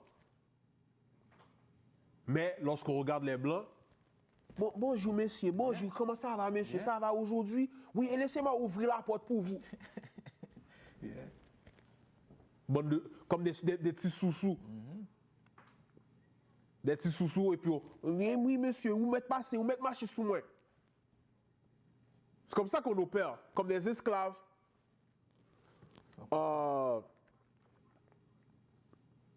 Apocalypse 1, verset 14. Apocalypse chapitre 1, verset 14. Quand vous voyez la mentalité qu'on a, vous allez comprendre pourquoi que c'est une guerre spirituelle. C'est une guerre spirituelle. Qu'est-ce qu'il a dit au début de sa lettre? Willie Lynch, il a dit ces méthodes-là vont vous permettre de garder les esclaves, vont vous permettre de garder un contrôle sur les esclaves pendant 300 ans ou même à perpétuité. Donc, s'ils savent que le contrôle qu'ils ont sur nous, c'est ça qui fait qu'ils peuvent continuer à régner dans leur royaume, comment est-ce que vous pensez qu'ils vont percevoir ceux qui vont venir pour pouvoir libérer notre peuple de cette mentalité d'esclave? On va être les ennemis numéro 1. Comme Christ était l'ennemi numéro 1 de l'Empire romain. Lis ça? Apocalypse, chapitre 1, verset 14. Sa tête et ses cheveux étaient blancs comme la laine. Vas-y. Aussi blancs que la neige. Et ses yeux étaient comme une flamme de feu. Donc Christ avait des cheveux crépus, laineux. Oui. Vas-y. Et ses pieds semblables à du cuivre. Vas-y. Très fin. Comme s'il était brûlé dans une fournaise. Christ était foncé, noir. Oui. Donc, quand on enseigne ça aux esclaves, le maître d'esclaves comprend que ce genre d'enseignement va lui faire perdre le contrôle sur les esclaves. Va lui faire perdre le contrôle sur nos esprits. Et c'est pour ça, c'est quoi la réaction de la majorité des esclaves quand tu leur dis ça? C'est pas important, c'est pas important. Il n'a pas de couleur. Christ n'a pas de couleur. On te lit mot pour mot dans la Bible. Et ton premier réflexe, c'est de faire quoi? C'est de rejeter qu'est-ce que la parole dit. Pourquoi? À cause que vous êtes encore sous l'influence esclavagiste de Willie Lynch. C'est aussi simple que ça. Donc voici pourquoi la couleur de Christ est importante. Pour casser les chaînes générationnelles qui sont sur nos esprits. Les chaînes esclavagistes qui sont sur nos esprits jusqu'à aujourd'hui.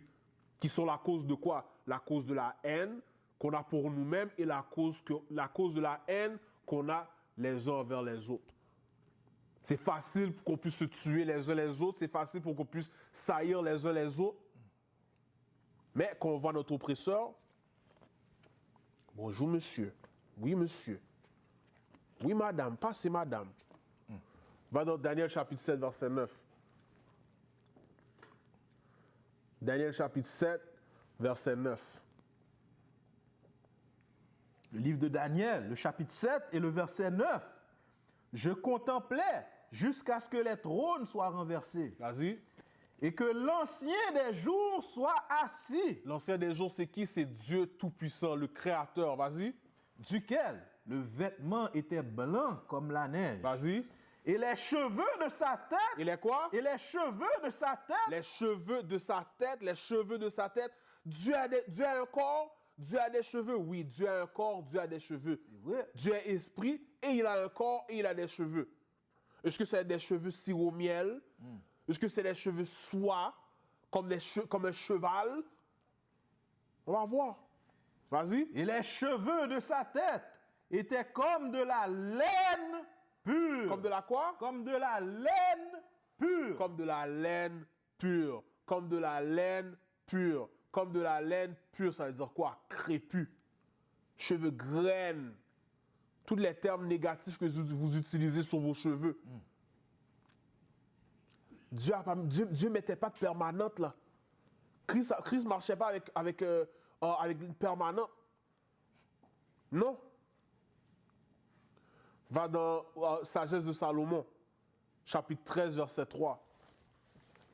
Sagesse de Salomon, chapitre 13, verset 3. Sagesse de Salomon, chapitre 13 et le verset 3. Sont-ils séduits par leur beauté quand ils les considèrent comme des dieux, qu'ils sachent combien le maître de ces choses leur est supérieur?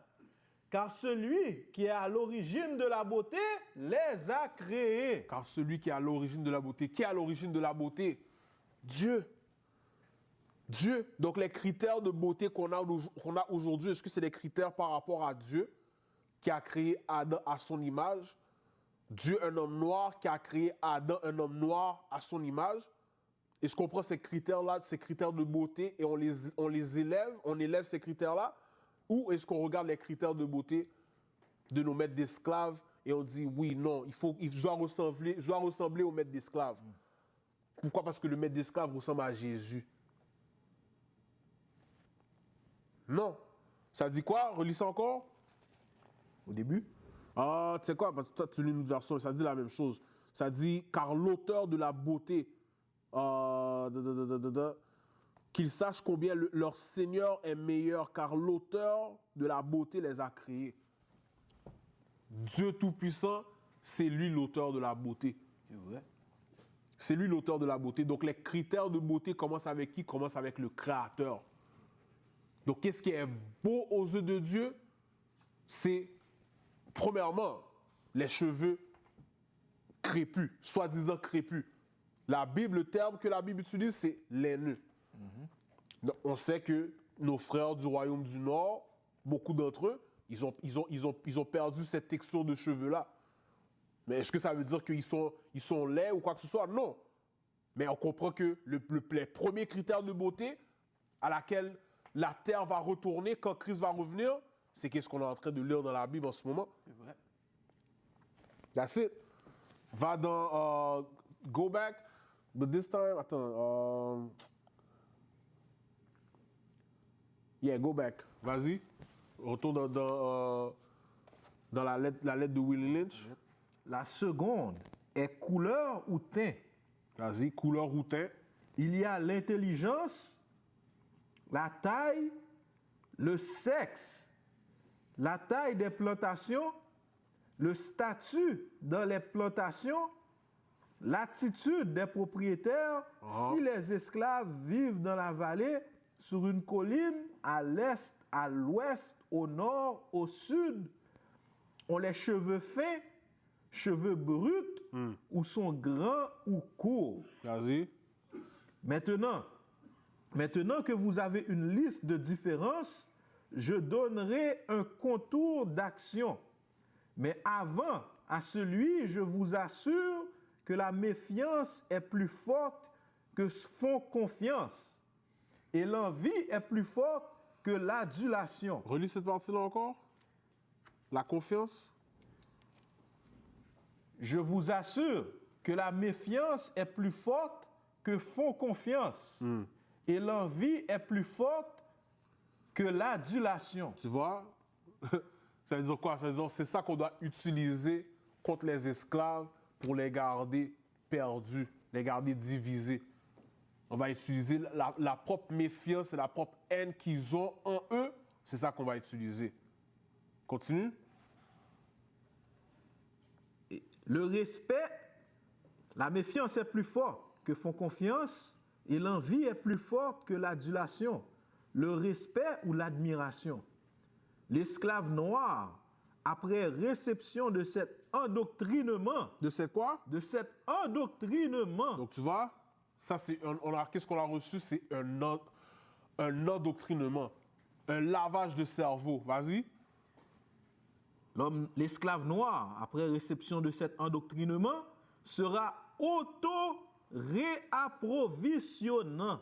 Vas-y. Pour des centaines d'années. Pour des quoi? Pour des centaines d'années. Pour des centaines d'années? Peut-être des milliers. Donc ça veut dire quoi? Ça veut dire que pour qu'il puisse être capable de dire ça, il comprend que ces méthodes-là, tu dois avoir quoi? Tu dois avoir ta progéniture qui va venir après toi, qui vont devoir faire quoi? Garder les mêmes méthodes ou même sophistiquer ces méthodes-là pour pouvoir garder les esclaves au même endroit. Yeah.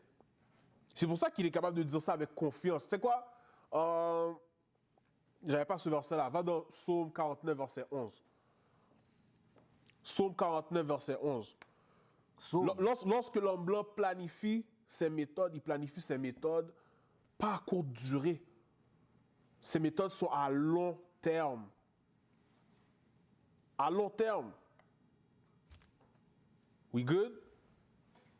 Vas-y. Psaume chapitre 49 et le verset 11.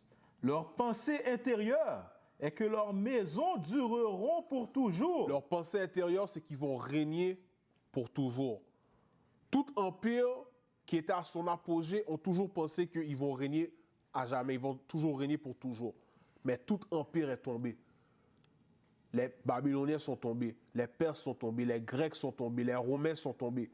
Et les États-Unis d'Amérique vont tomber. C'est vrai. Les nations européennes, l'OTAN, la France, Canada, ils ont tout à prendre. Ils vont tout tomber. Mais voici le point, vas-y.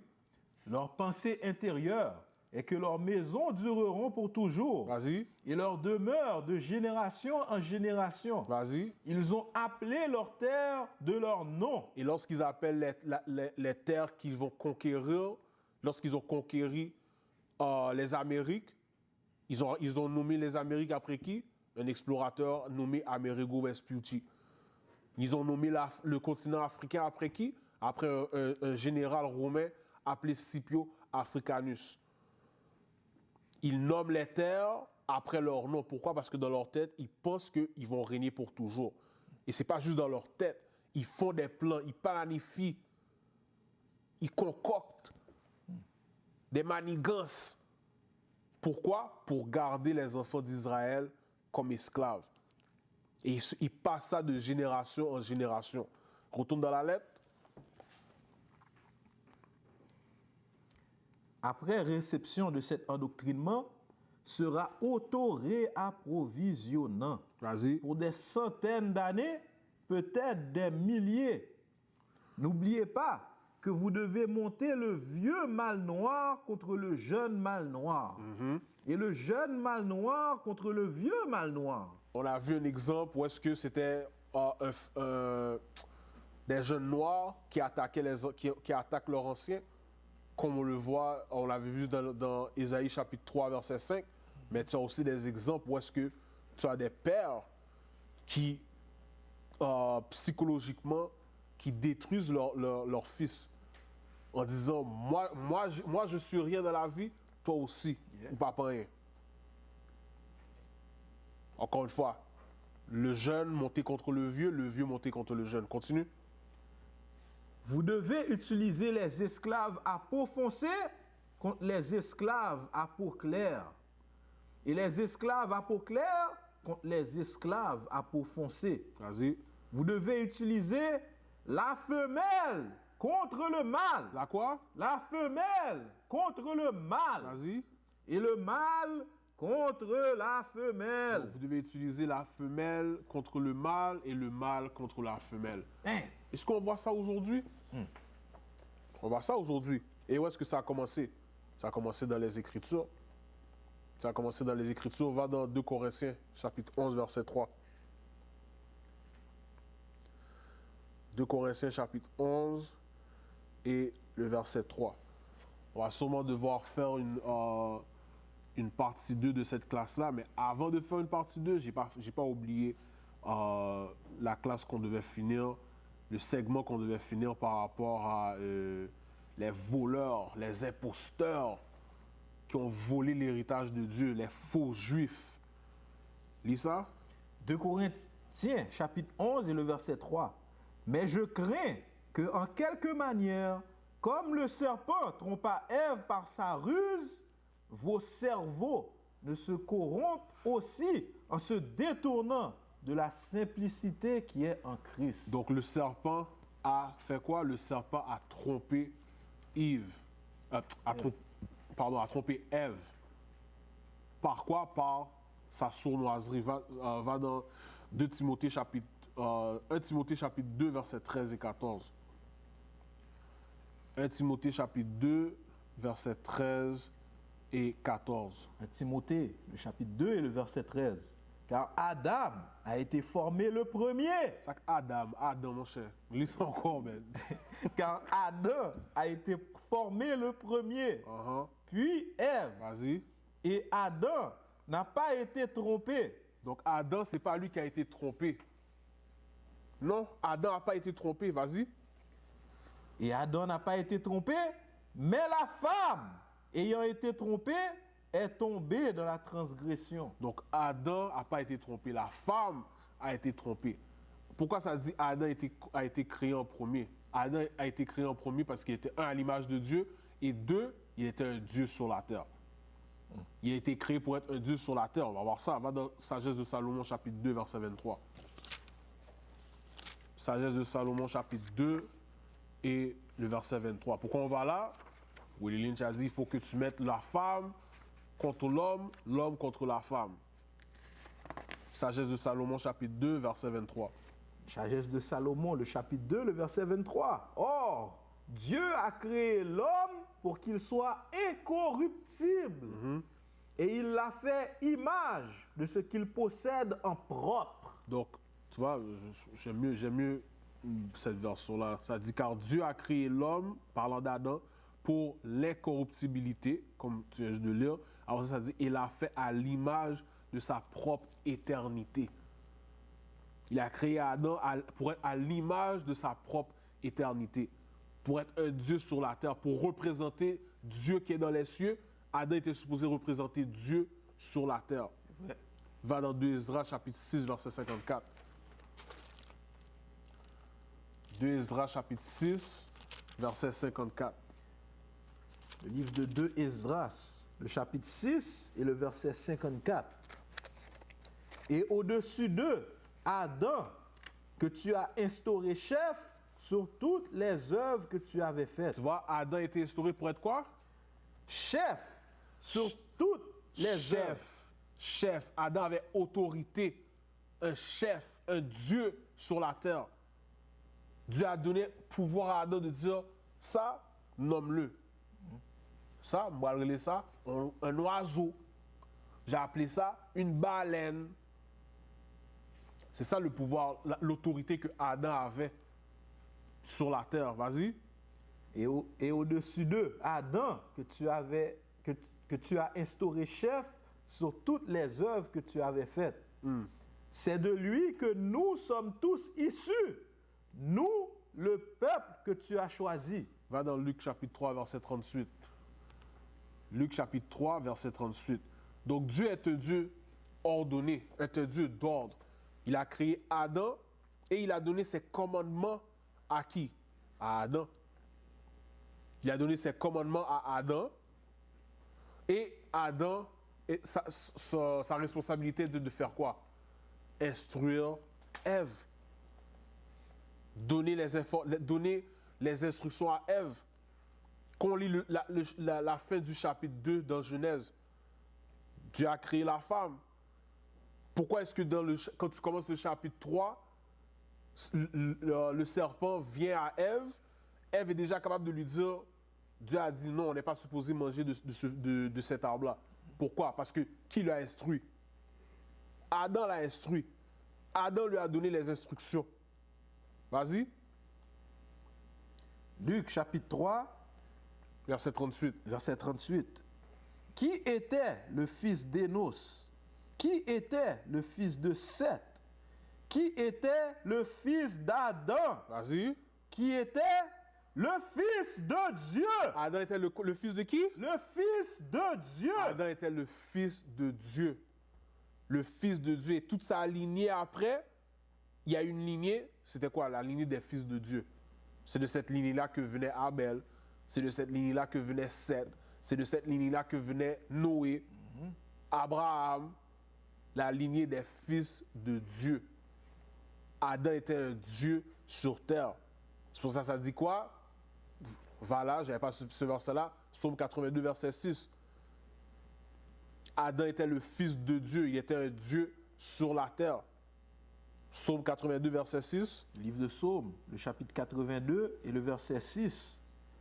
J'ai dit, vous êtes des dieux. Vous êtes des quoi? Vous êtes des dieux. Vous êtes des dieux, vas-y. Et vous, tous, êtes enfants du Très-Haut. Et vous êtes les fils de Dieu.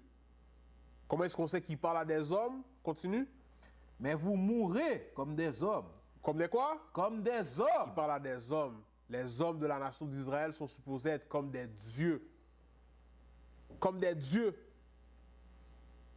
Qui sont qui? Les fils de Dieu. Maintenant, va dans Sagesse de Salomon. Retourne dans... Non. Retourne dans Sagesse de Salomon, chapitre 2. Et lit versets 23 et 24. Sagesse, chapitre 2. Yeah, où est-ce que tu étais? Sagesse, chapitre 2, verset 23. Le livre de Sagesse, le chapitre 2 et le verset 23. Or, Dieu a créé l'homme pour qu'il soit incorruptible. Et il l'a fait image de ce qu'il possède en propre. Qui veut dire quoi? Image de sa propre éternité. Adam a été créé initialement pour être à l'image de l'éternité de Dieu. Immortel. Un Dieu sur la terre. Vas-y. Mais par la jalousie du diable. Mais par quoi? Mais par la jalousie du diable. Mais par l'envie du diable. La mort est entrée dans le monde. Waouh!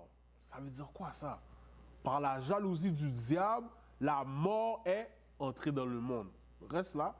On va revenir là. Va dans Siracide, chapitre 25, verset 24. Qu'est-ce que ça veut dire la jalousie du diable? Qui est-ce que le diable a utilisé? La jalousie de qui est-ce qu'il a utilisé? On va voir. Siracide, vas-y. Chapitre 25, verset 24.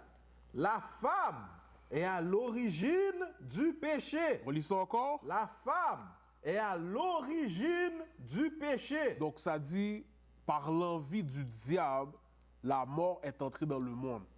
Et là, on a un autre verset qui dit quoi? Relis ça encore. La femme est à l'origine du péché. Vas-y. Et c'est à cause d'elle que tous nous mourrons. Stop. C'est à cause d'elle que nous tous, nous mourrons. Donc c'était quoi la jalousie du diable? L'envie du diable qu'elle avait? C'était quoi? C'était d'être comme Adam. Et on va lire ça. Relis ça encore. La femme, c'est Racine, chapitre 25, verset 24. La femme est à l'origine du péché. Vas-y. Et c'est à cause d'elle que tous nous mourrons. Donc, j'ai relire le verset encore, ça dit, mais par l'envie du diable, la mort est entrée dans le monde. Satan l'a dupé. Quand on parle de serpent, vous pensez vraiment que c'est un serpent littéral? C'est pas un serpent littéral, non. C'est un homme avec un esprit satanique qui est venu lui offrir quoi? L'idolâtrie. On va lire ça, on retourne dans la sagesse de Salomon, chapitre 14, verset 27. Est venu lui offrir des doctrines qui allaient à l'encontre de ce que son mari lui a appris. Et pourquoi est-ce qu'elle voulait apprendre ces doctrines-là? Parce qu'elle aspirait à quoi? Elle aspirait à être au même niveau que son mari.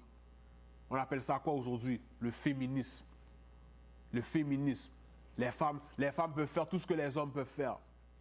Malgré le fait qu'elles ne sont même pas équipées physiquement des mêmes attributs que les hommes ont. Mais non, elles peuvent faire tout ce qu'elles peuvent. Elles peuvent faire mieux. Mieux que les hommes. C'est quoi la lettre dit? On va mettre les hommes contre les femmes. Et vous allez voir, le féminisme aujourd'hui, qu'est-ce que ça affecte? Qu'est-ce que ça affecte? Est-ce que ça affecte les Chinois? Non. Est-ce que ça affecte les Arabes? Non. Est-ce que ça affecte les Pakis?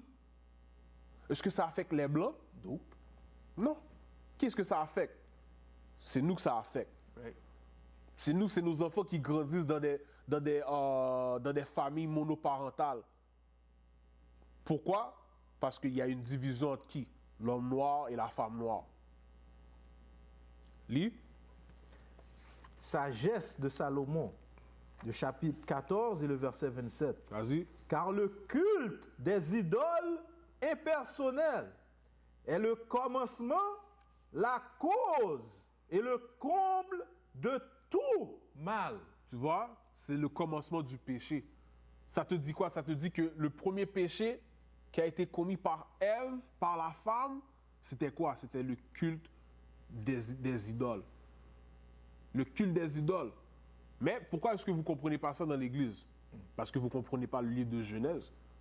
Pourquoi est-ce que vous ne comprenez pas ça dans l'Église? Parce que vous n'observez pas les commandements. Oui. En observant les commandements, c'est comme ça que vous obtenez quoi? La compréhension. On va dans Genèse chapitre 3. On a presque fini. Genèse chapitre 3. Tu peux commencer à verset 1. Genèse chapitre 3, verset 1. Donc, on va toucher sur les points spécifiques. Parce que Genèse, c'est un livre en tant que tel.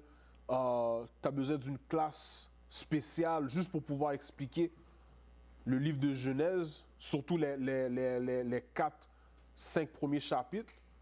OK? Mais on va toucher sur des points spécifiques. Genèse chapitre 3, verset 1. Le livre de Genèse, le chapitre 3 et le verset 1. Or, le serpent était plus sournois qu'aucune bête des champs que le Seigneur Dieu avait faite. Et il dit à la femme, vraiment, Dieu a-t-il dit, vous ne mangerez pas de tout arbre du jardin? Vas-y. Et la femme dit au serpent, nous pouvons manger du fruit des arbres du jardin, mais du fruit de l'arbre qui est au milieu du jardin, Dieu a dit, vous n'en mangerez pas et vous n'y toucherez pas, de peur que vous ne mouriez. Tu vois, encore une fois, comment est-ce qu'elle sait ça? Adam l'avait déjà instruit. Adam lui a donné le commandement pour dire, Dieu a dit, on n'est pas supposé faire ça, on ne va pas le faire. Moi et ma maison, nous servirons l'Éternel. C'est ça qu'Adam a dit. Mais qui est-ce qu'elle a décidé d'écouter? Adam ou le serpent? Vas-y. Verset 4. Alors, le serpent dit à la femme, vous ne mourrez sûrement pas. Donc, si vous remarquez bien, qu'est-ce que les hommes diaboliques font aujourd'hui, les faux prophètes? Tu vas dans la Bible d'ici, eux, qu'est-ce qu'ils vont faire? Ils vont contredire ça. C'est ça la job de Satan. La job de Satan, c'est de contredire qu'est-ce que la Bible dit. La Bible dit un homme et une femme. L'homme blanc dit quoi? Tu peux couper tes parties génitales. Tu peux devenir un homme si tu es une femme. Tu peux devenir une femme si tu es un homme. On va mettre des lois vous autorisant à vous marier. Un homme peut marier un homme, une femme peut marier une femme. C'est ça que les blancs font.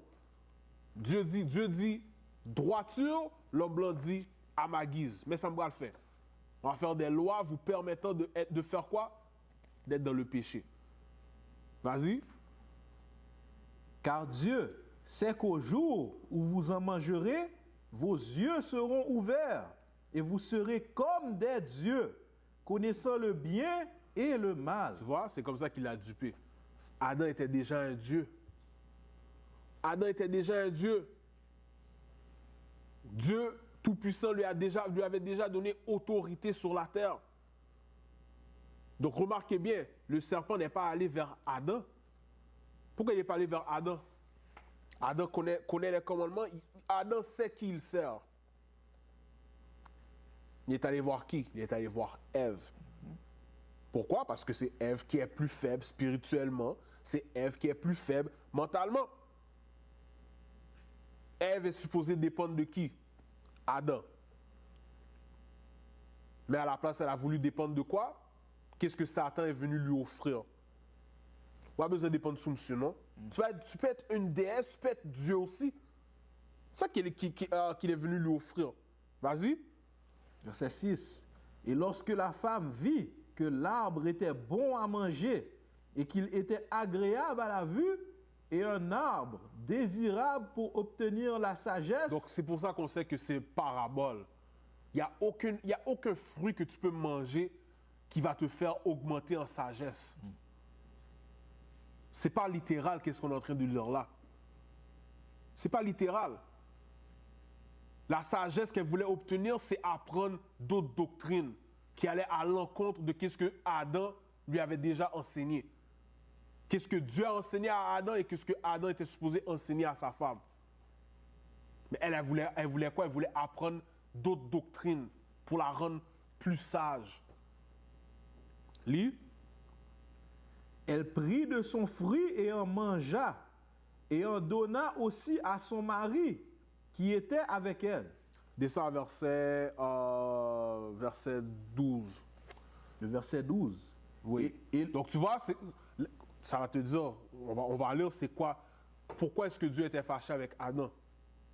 On va lire pourquoi Dieu était fâché avec Adam, mais vas-y. Et l'homme, Genèse chapitre 3, verset 12. Et l'homme dit, la femme que tu m'as donnée pour être avec moi, elle m'a donné de l'arbre et j'en ai mangé. Et le Seigneur Dieu dit à la femme, qu'est-ce que tu as fait? Et la femme dit, le serpent m'a séduite et j'en ai mangé. Donc remarque bien, personne ne prend responsabilité de ce qu'ils ont fait. Adam, à la place de dire, yo, c'est ma faute, c'est ma faute. À la place de confesser sa faute, qu'est-ce qu'il a dit? C'est la faute de la femme. Qu'est-ce que la femme a dit? C'est la faute du serpent. Personne ne prend ses responsabilités. C'est pas comme ça qu'on est aujourd'hui. Yeah. C'est comme ça qu'on est aujourd'hui dans nos communautés. Pointage de doigts, c'est la faute de l'homme. L'homme ne prend pas soin de ses enfants. Oh non, c'est pas la faute de l'homme, c'est la faute de la femme. Elle ne veut pas se soumettre. Mais on est venu en esclavage ensemble. On va repartir, on va être délivré de l'esclavage ensemble, frères et sœurs. C'est pour ça que vous devez revenir vers les Écritures. Les hommes doivent revenir vers leur rôle. Les femmes doivent revenir vers leur rôle. Les rôles dans lesquels Dieu vous a créés. Tant aussi longtemps que vous avez la division les uns les autres, femmes divisées avec les hommes divisés avec les femmes, vous opérez sous quel programme? Le programme de Willie Lynch. On lit cette partie-là encore? Verset 13. Et le Seigneur dit à la femme, et verset 12, et l'homme dit... C'est descend à verset 16. Verset 16? Yeah, verset 16. À la femme, il dit, je multiplierai grandement ta douleur et ta grossesse. Donc voici le jugement de Dieu pour la désobéissance. La désobéissance de la femme et de la femme envers son mari et la désobéissance de son mari envers Dieu. Vas-y. À la femme, il dit, je multiplierai grandement ta douleur et ta grossesse.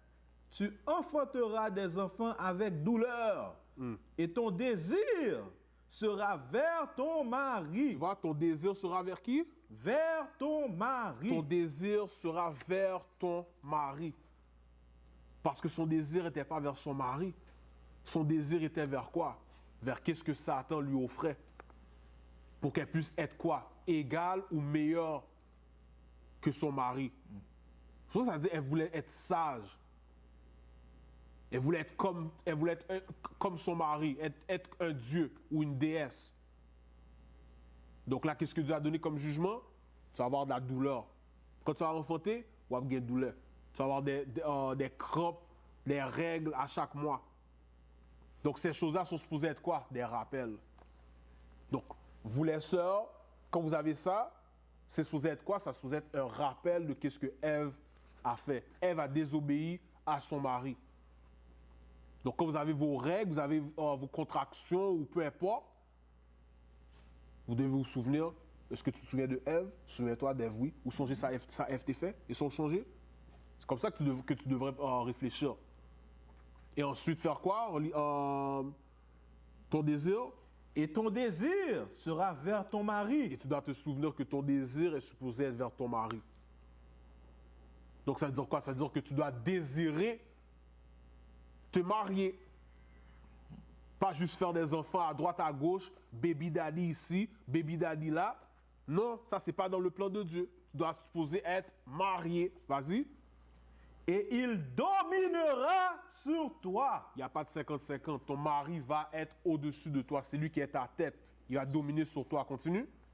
Et à Adam, il dit, parce que tu as écouté la voix de ta femme et que tu as mangé de l'arbre duquel je t'avais commandé, disant, tu n'en mangeras pas, maudit est le sol à cause de toi. Donc tu vois, maudit est le sol à cause de toi. Vas-y, ça va t'expliquer qu'est-ce que ça veut dire. Vas-y. Tu en mangeras avec peine tous les jours de ta vie. Ça veut dire quoi? Maintenant, tu dois travailler à la sueur de ton front. Mais regardez bien qu'est-ce que ça dit. Parce que tu as écouté la voix de ta femme. Dieu a créé Adam pour que Adam puisse écouter qui? Pour que Dieu puisse l'écouter. Adam était supposé écouter Dieu. Mais qu'est-ce qu'il a fait? Il a écouté sa femme. Donc il y a beaucoup de frères aujourd'hui que c'est comme ça qu'ils sont. Ils écoutent. Qu'est-ce que leur femme dit? La parole de la femme, c'est la loi dans la maison. Ouais. Trahi, nègre, toute dose. Et puis, une femme. À cause d'une femme. Et certains d'entre eux, la femme va les trahir et ils vont prendre la femme et puis vont dire, oh oui, c'est bon, je te pardonne. Je te pardonne. Pourquoi? Parce que c'est la femme qui domine sur eux. Va dans Esdras chapitre 4. Donc, nous, en tant qu'hommes, on doit écouter qui? On doit écouter Dieu, non la femme. Sortez d'en-dessus des jupes de vos mères, en-dessus des jupes de vos sœurs, en-dessus des jupes de vos baby mamans, vos baby moms. Dieu vous a appelé, vous devez écouter Dieu. Vous devez vous lever comme des hommes. 1 Esdras chapitre 4, versets 26 et 27. 1 Esdras chapitre 4, verset 26.